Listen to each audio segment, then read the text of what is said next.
Coming up today, the suspense is almost over. In 12 hours from now, the world will know what wording Japanese Prime Minister Shinzo Abe will use in his statement marking the 70th anniversary of Japan's surrender in World War II. South Korea's National Assembly adopts a resolution condemning North Korea for its recent landmine attack that severely wounded 2 South Korean soldiers. Plus, Samsung Electronics launches 2 new smartphones and its mobile payment system Samsung Pay at a huge press event in New York City. Stay tuned for these stories and more.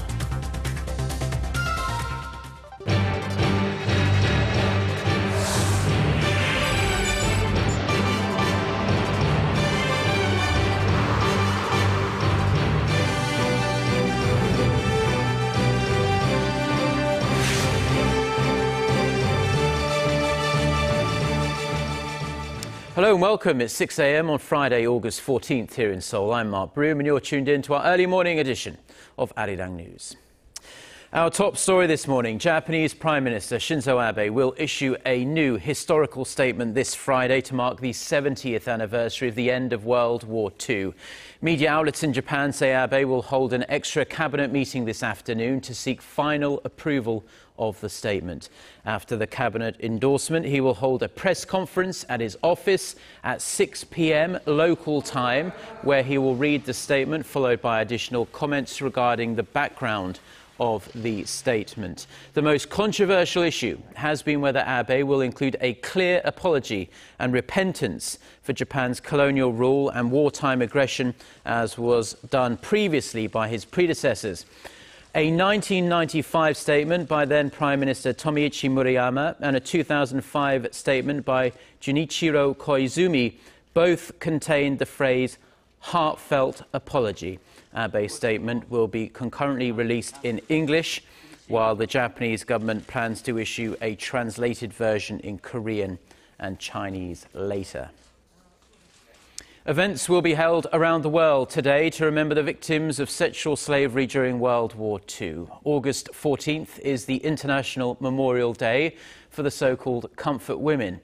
The Memorial Day was established in 2013 as a day to pay respect to late comfort woman Kim Hak-soon. She was the first victim to bring international attention to the issue of Japanese sex slavery during the Second World War, when she went public with her story back in 1991. Now, events today will include dance performances and a night vigil in front of the Taipei office of Japan's Interchange Association. There will also be an academic symposium in Seoul that will bring together Korean, Chinese and Japanese experts to discuss the issue.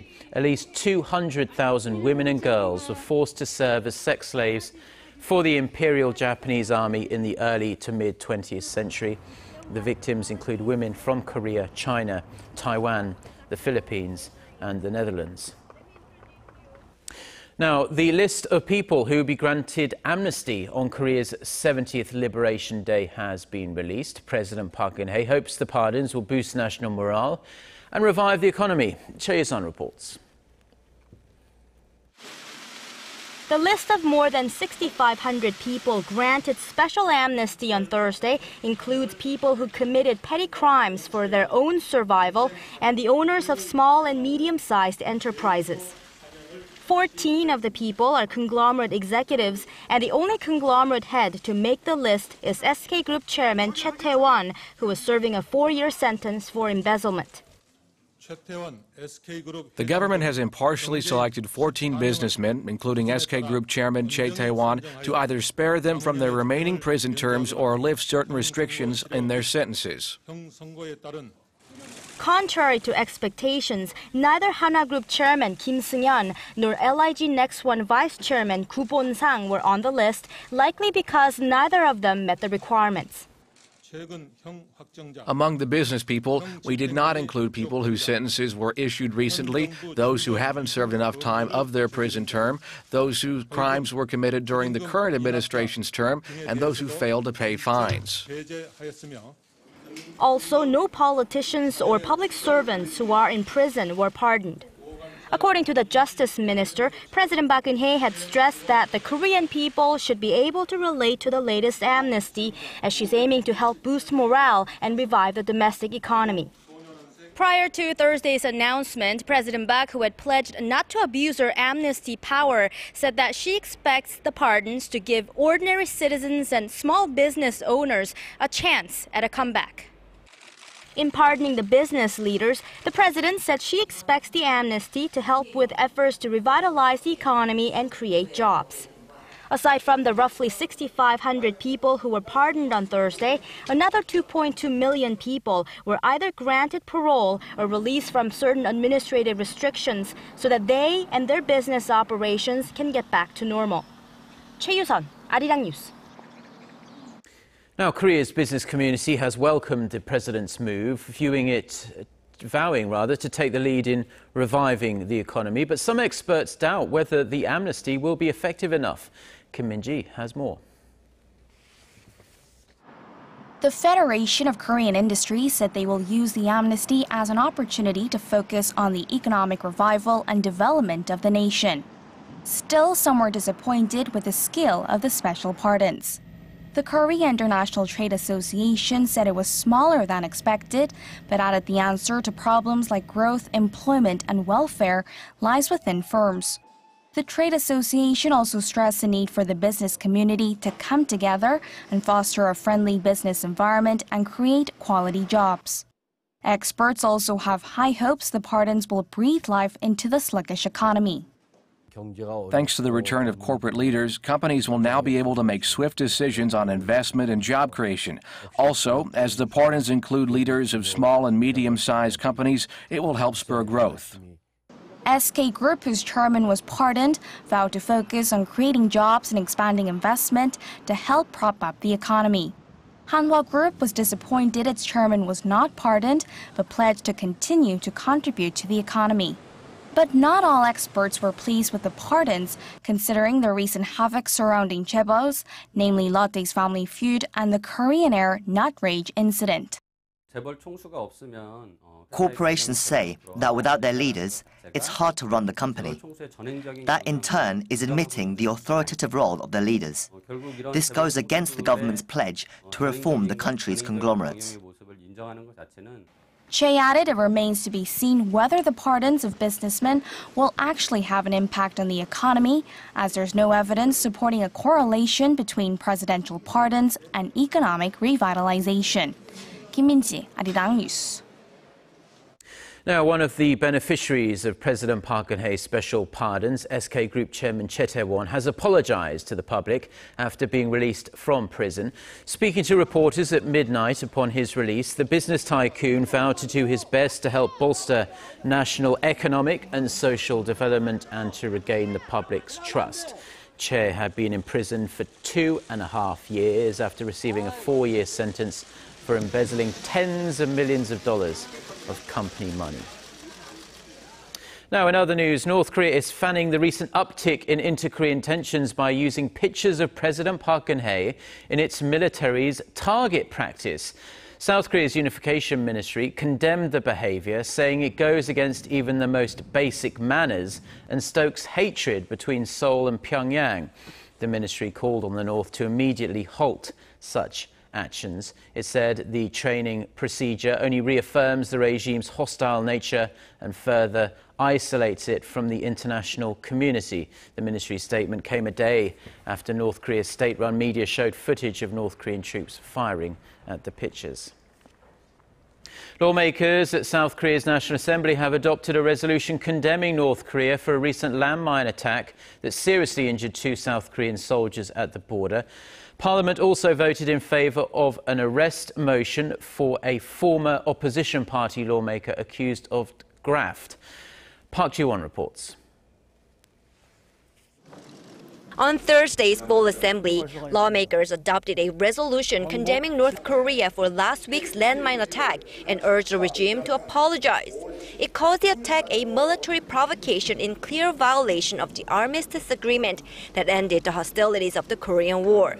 It also called on the South Korean government to respond sternly and swiftly to any further provocations from the North. Lawmakers also gave consent to the arrest of three-term lawmaker Park Gi-chun, who left the main opposition New Politics Alliance for Democracy party earlier this week, amid charges he took nearly $300,000 in illegal political funds in exchange for influence peddling. The vote was conducted by secret ballot. 137 lawmakers, among 206 present at the session, voted in favor, enough number to meet the quorum of the majority vote of the members present. Before the vote, Park spoke to the full assembly acknowledging all the charges against him and said he's immensely sorry for causing the parliament and the public harm.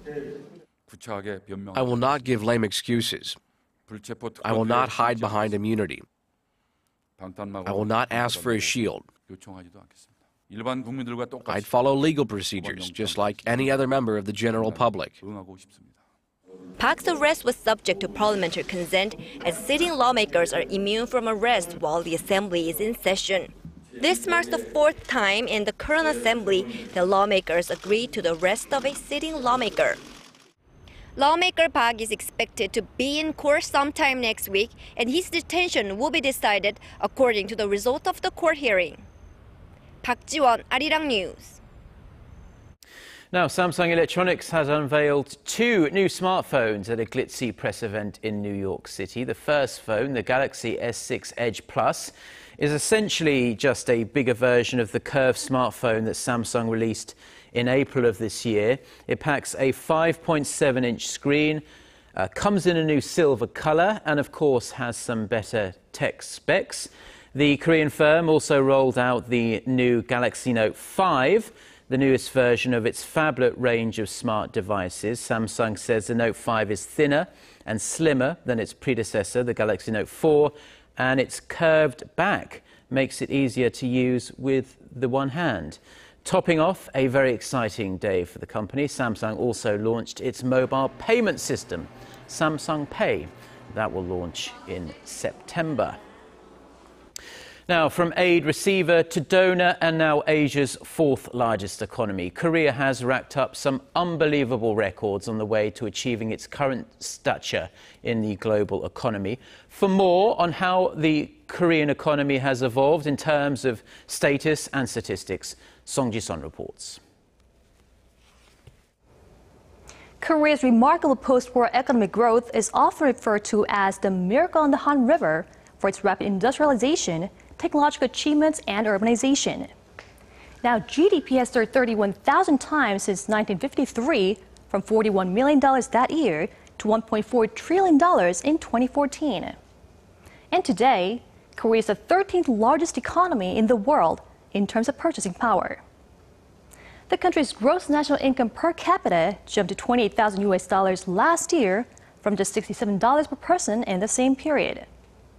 Now, all of this has been made possible by Korea's robust export growth. Korea is currently the world's sixth largest exporter, with over $573 billion last year from $25 million in 1956. The country has also grown in size, with the population more than doubling since independence from Japan. Now, half the population lives in the metropolitan areas, with 10 million in Seoul. With the rapid development of the health and welfare systems, Korea's life expectancy has risen from 62 to 82. But questions remain about whether quality of life has improved alongside the country's rapid economic growth. And several indicators reveal a darker side of the Korean society. Now, for example, the suicide rate soared to 28 per 100,000 people in 2013 from 8 in 1983. Now, that's the highest among the OECD member countries. The income gap is also rising by the decade, meaning the country will also have to act soon to address the disparity. Song Ji-sun, Arirang News. Now, today is a national holiday, and you might be deciding what to do during the long holiday weekend. With most people in Korea off work for the next 3 days, those of you with some extra time on your hands might want to head out to the cinema for a film that aims to capture the spirit of Korea's Liberation Day. Kim Ji-yeon reports. Set during Japan's colonial rule of Korea, Assassination is about a group of Korean independence fighters who plot against two key figures in the ruling class, a Japanese governor and a Korean collaborator. More than 9 million local viewers have seen the film since it opened late last month. The timing of its release in the run-up to the 70th anniversary of Korea's liberation from Japan's colonial rule on Saturday may have helped generate some extra buzz. But for some, the director is also a draw. The film is the latest by Choi Dong-hoon, who last dominated box offices with his mega hit Thieves. Choi says he was determined to make this film, even though people advise him against it. But I really wanted to make this movie so that viewers can understand the reality of what people during that period were confronting. The story, set in 1930, shows the harsh reality of life in Korea under Japanese colonial rule. To be fair, critics say it's difficult for a period film set during the colonial era to garner mass appeal. When there's too much focus on historical events, the plot can be difficult to follow. If the events aren't portrayed correctly, the film may be seen as nothing more than shallow entertainment. So for producers, movies about Japanese colonization aren't easy. Another challenge for Choi was the cost. Despite the box office numbers, the movie isn't expected to generate a huge profit. With a production budget of nearly $16 million, it needed 7 million viewers to just break even. I enjoyed the movie. I laughed at some parts and was moved by others. If it does reach the 10 million mark, Assassination will become the 12th Korean movie to do so, along with Thieves. Kim Jeon, Arirang News.